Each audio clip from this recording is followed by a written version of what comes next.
site, and it has great information on good examples of mobile media marketing campaigns, and so do these guys over here at Massimo. With that said, would you say I only have a few more minutes, Karen? Yep, about 5. I'm going to take as many questions as they'll allow me to take, so go ahead, Julie Sullivan. So for companies that haven't begun using social media to promote themselves, what's your recommendation of how to decide on a couple of social media tools to focus on and do well versus try to boil the ocean and go to all the different resources that you described today?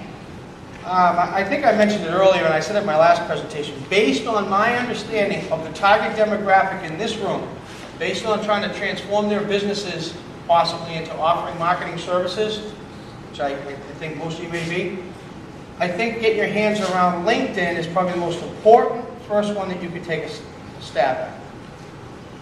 But the strategy of the plan is going to tell you what you need to do in LinkedIn. Then you need to say, okay, what do I sell and who do I sell to? All right? I mean, you get on Facebook and your audience isn't there, the automotive audience isn't there. Let's find out where they are.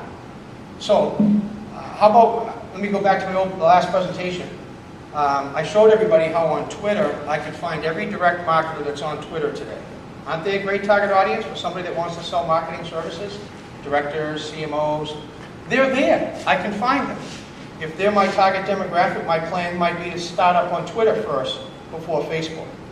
Because the masses on Facebook, I have to go search around in there before I find them.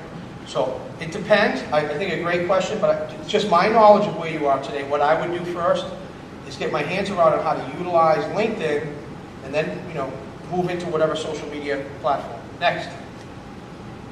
Come on, you said me another question, no? Nothing? You're overwhelmed. All right, got one in the back. There's Jim Martin. It's not like I know everybody here. I guess maybe I come here too much. I don't know. John, how do you balance your own or your customers' privacy concerns while trying to expand your social footprint?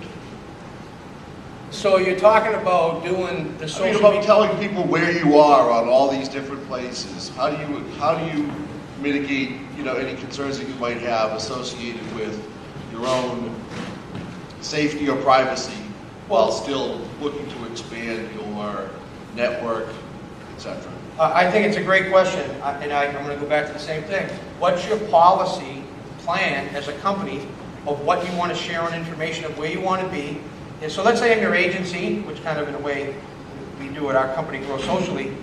I have to sit down and talk to you. What is your policy on privacy, on information? You might choose, Jim, not to use Foursquare, right? And then you're going to have, and by the way, you can Google and look at social media policies. We call them inspiration. Go look and see how they feel and fit in your business maybe. But that's what I would suggest. It depends on how you want to be perceived in the marketplace through these networks, and how you want to go about that. It starts with a plan.